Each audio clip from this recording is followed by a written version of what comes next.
Η Βρετανία είναι χώρα βιομηχανική. Τα προϊόντα της είναι γνωστά σε όλο τον κόσμο. Τα αεροπλάνα, τα αυτοκίνητα, οι ατμομηχανές τα οποία εξάγει, χρησιμοποιούνται από τους λαούς διαφόρων χωρών. Ο πλούτος και η ισχύς μας όμως δεν οφείλονται μόνο στο γεγονός ότι δυνάμεθα να κατασκευάσουμε με ταχύτητα πολυάριθμα αντικείμενα. Δεν έχουμε μόνο τα απαιτούμενα μηχανήματα, αλλά και τους Άγγλους τεχνίτες που είναι φημισμένοι για την ακρίβεια με την οποία εργάζονται και την αγάπη των για επιμελημένη και επιτυχημένη εργασία. Οι άνθρωποι αυτοί οι οποίοι κατασκεύασαν τα πρώτα μηχανήματα κάνουν σήμερα την εργασία στην οποία καμιά μηχανή δεν δύναται να τους αντικαταστήσει. Πιθανόν πολλοί από εμάς να μην διαθέτουν τα μέσα προς αγορά ωραίων κοσμημάτων, αλλά η θέα και η αφήτων μας προξενεί κάποια ευχαρίστηση.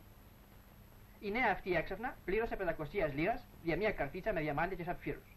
Δεν αντελήφθη όμως ότι τουλάχιστον το ίμιση του ποσού αυτού θα καλύψει την αμοιβή του τεχνίτου που εσχεδίασε την καρφίτσα, που έκοψε τις πέτρες και τις προσύρμωσε. Την εποχή της ειρήνης, εσχήρες του τεχνίτου αυτού μας έφεραν κομψότητα. Οι τεχνίτες που όλη τους τη ζωή την πέρασαν στο εργαστήριο του Κασματοπόλου επεξεργαζόμενοι πολυτίμους λίθους. Είναι εξαιρετικός επιτίδη στην επεξεργασία και των μικρότερων ακόμη λίθων και δύναται να δώσουν ακριβές σχήμα και στα μικρότερα ακόμη τεμάχια μετάλλου. Ένας εργάτης στο εργαστήριο αυτό προσύρμωσε τα κοσμήματα του ψέματος για την στέψη που έλαβε χώρα σε Ινδία το 1911. Εν καιρό πολέμου βεβαίως δεν χρειαζόμεθα κοσμήματα. Χρειαζόμεθα όμως λεπτά μετάλλινα αντικείμενα σήματος και μεχέδους του ακριβεστά του, τα ονομαζόμενα όργανα μετρήσεως. Ο εργάτης ο ειδικός στην προσαρμογή πολυτίμων λίθων επάνω σε καρφίτσες είναι επιτίδιος των χειρισμών λεπτών αντικειμένων. Αυτός λοιπόν κατασκευάζει μερικά από τα όργανα αυτά. Αυτά χρησιμοποιούνται προς ακριβή καταμέτρηση μεταλλίνων εξαρτημάτων και στην κατασκευή των. Το παραμικρό λάθος στο όργανο καταμετρήσεως σημαίνει σφαλεράν κατασκευή. Εννέα αυτέ εξελέγουν τα διαστάσεις των εξαρτημάτων πυροβόλων τάγκ. Πιθανόν μια μέρα ολόκληρος μάχη να εξαρτηθεί από τα πυροβόλα τα οποία εξελέγχθησαν με το ακριβές εργαλείο του ορολογοποιού. Η λεπτή εργασία επάνω σε μάλαμα ή ασίμι γίνεται με μηχάνημα το οποίο ονομάζεται τόρνος. Η επιφάνεια της μεταλλίνης πλάκας κόβεται με κοπτερό εργαλείο. Κάθε χάραγμα πρέπει να έχει το αυτό ακριβές βάθος. Αλλαίως, εάν η εντομή έχει βάθος μεγαλύτερο ή λιγότερο από ό,τι πρέπει, ή αν περάσει ορισμένο σημείο, καταστρέφεται όλη η εργασία. Αυτά τις λεπτομέρειες δεν μπορεί βεβαίως να τις προσέξει μόνη της η μηχανή. Από τον τεχνίτη εξαρτάται η ωραιότητα του αντικειμένου. Όταν ένα πλοίο λάβει διαταγή να πλέψει σε ορισμένη θέση, ο κυβερνότος σκάφος οφείλει να υπολογίσει την πορεία του. Τους υπολογισμούς του δίνεται να τους κάνει ταχύτατα με δείκτη κανονισμού πορείας Μπάτεμπεργκ. Υπό τα σημερινά συνθήκας, υπό τα οποία τέτοια εργαλεία είναι περισσότερο επίγοντα από σιγαροθήκας, η τέχνη του τορνευτού είναι χρησιμοτάτη. Είναι απαραίτητος η ακριβής επισήμανση της επιφανείας του δίκτυου Μπάτεμπεργκ, όπως ακριβώς σημαδεύεται και ένας χάρακας. Ο τορνευτής έχει πολυετή πειραντιού του είδους εργασίας. Και έτσι και ένα άλλο ζεύγος χειρών εργάζονται όχι πλέον για να μας δώσουν κοσμήματα, αλλά για να εξασφαλίσουν τις ιδιαίτερες ανάγκες του ναυτικού. Εν καιρό ειρήνης, ο κόσμος εζήτη να αγοράσει καλά ορολόγια. Οι εργάτες τα κατασκεύαζαν στα ορολογοποιία προς χρήση μας και απόλαυσή μας. Την εποχή της ειρήνης είχαν των απαιτούμενων καιρών διαδηλοποιηθούν στην τέχνη. Κατασκεύαζαν μικροσκοπικά μηχανάς, τελεία σε ακρίβεια και τόσο μικράς ώστε τα μάτια των μη εξασκημένων δεν είναι δυνατόν να τις διαφύνουν καν. Ο ορολογοποιός περνά τον περισσότερο των καιρών περιστοιχιζόμενος από τον μικρό κοσμό του. Και εν καιρό πολέμου χρειάζονται μικρά ορολόγια. Είναι όμως γνωστά υπό το όνομα καιροφλεγγύ μηχανήματα. Αυτά δεν τοποθετούνται στην τσέπη του ηλέκου, αλλά στη μύτη της αντιεροπορικής οβίδος. Το μηχάνημα αυτό κανονίζεται ακριβώς όπως το ορολόγιο και έτσι χρειάζεται και εδώ η ειδικότητα του ορολογοποιού. Αυτός εξασφαλίζει την κανονική λειτουργία μιας μικράς βελόνης. Ο ορολογοποιός είναι συνηθισμένος στην εργασία αυτή, χρησιμοποιεί την τέχνη του που εξασκεί εν καιρό ειρήνης. Αλλά σκοπός της τέχνης του τώρα είναι η κατάρρευση των εχθρικών βομβαρδιστικών. Το καιροφλεγγές ορολόγιο κανονίζεται όπως και το ξυπνητήρι. Η εκπισοκρότηση του πυροβόλου το θέτει αμέσως σε κίνηση και εξακολουθεί να εργάζεται έως ότου φτάσει η οβής στο κατάλληλο ύψος, οπότε προκαλεί την έκρηξη της ύλης που περιέχει η οβής.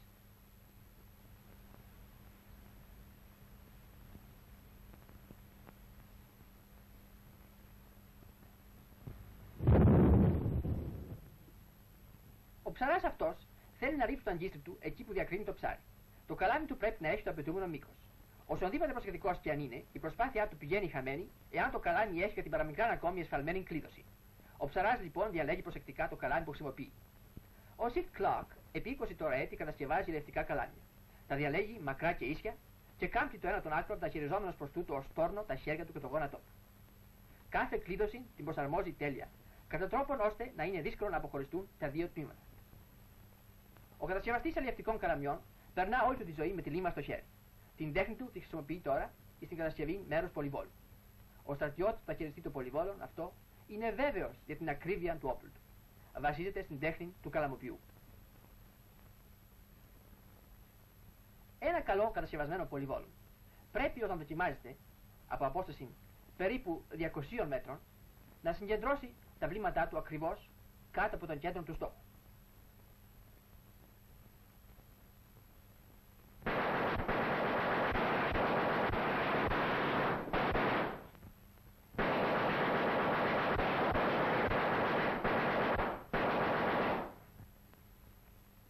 Τα όπλα τα οποία χρειαζόμαστε για τον πόλεμο, καθώς και όλα τα εξαρτήματα, κατασκευάζονται από ανθρώπους οι οποίοι εξασκήθησαν σε ειρηνικά επαγγέλματα. Το απόθεμα αυτό τέχνης και ειδικότητος το διοχετεύουν έναν καιρό πολέμου προς νέες κατευθύνσεις. Οι κατασκευαστές σκαφών πολυτελείας ασχολούνται τώρα στην αφήγηση βοηθητικών πλοίων και βενζινακάτων για τη βασιλική αεροπορία. Οι ναυπηγοί αυτοί γνωρίζουν από τη μακρά των πείραν πώς να εφαρμόσουν σφιχτά τα σανίδας αυτάς επί του σκελετού. Το σκάφος αυτό θα χρησιμοποιηθεί υπό της αεροπορίας ως λοσίβιος λέμβος και διεπισκευάς. Είναι το τέταρτον ήδη επί του οποίου εργάζεται ο τεχνίτης αυτός. Εντός ολίγου, το πλοίο αυτό θα βρίσκεται στην θάλασσα.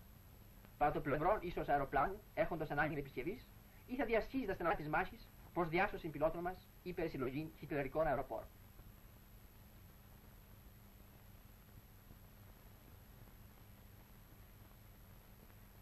Ο κύριος Κρέμπιν, ο οποίος εργάζεται άλλοτε στην Τράπεζα της Αγγλίας, εισχολείται κατά ζεσίμους ώρας του στην κατασκευή προτύπων ατμομηχανών. Όπως και πολλοί άλλοι Άγγλοι ερασιτέχνες που ασχολούνται στην χειροτεχνία, έτσι και αυτός ετελειοποιείται στην τέχνη των προτύπων μηχανών. Κατευσέβασε έως τώρα 6 ατμομηχανά σιδηροδρόμου. Η κατασκευή του προτύπου τούτου ατμομηχανής του σιδηροδρόμου Σάντα Φε απεισχόλησε τον κύριο Κρέμπιν επί 4 έτη. Εν καιρό πολέμου όμως, οι ερασιτέχνες αυτοί μηχανικοί παρέχουν χρησιμοτάτας υπηρεσίες. Ο κύριος Κρέμπιν και πολλοί άλλοι σαν κι αυτόν χρησιμοποιούν την ειδικότητά των στην κατασκευή εξαρτημάτων, οβίδων, βομβών και πυροβόλων.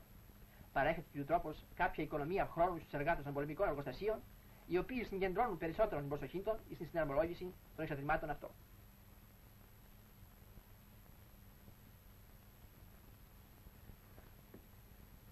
Όταν ο ψαράς επιστρέφει από το ψάρεμα, επί ώρας ολοκλήρους επισκευάζει τα δίκτυά του. Η επιδιόρθωση αυτή απαιτεί τέχνη και την τέχνη αυτή την εξέμαθε από μικρό παιδί. Ο πόλεμος επιφέρει αύξηση στην ζήτηση των δικτύων, αλλά βεβαίως για άλλους σκοπούς. Τώρα οι ψαράδες αφιερώνουν των διαθέσιμων καιρών των στην αύξηση της παραγωγής των εργοστασίων, κατασκευάζοντας και αυτοί χειροποίητα δίκτυα. Αυτά χρωματίζονται και καλύπτονται με ράκι, χρησιμοποιούμενα προς καμουφλάρισμα. Και έτσι ο ψαράς όχι μόνο μας τρέφει, αλλά και μας βοηθεί στην απόκρυψη των εργοστασίων και των πυροβολαρχιών μας από τα μάτια των εχθρικών αεροπλάνων.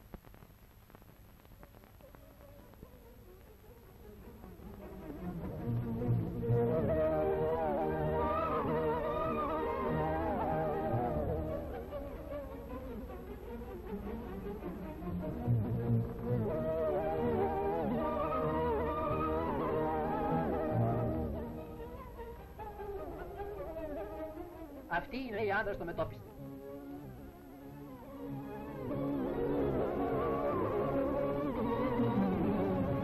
Από την επιδεξιότητα των χειρόντων εξαρτάται η κατασκευή των πολεμικών μας μηχανών.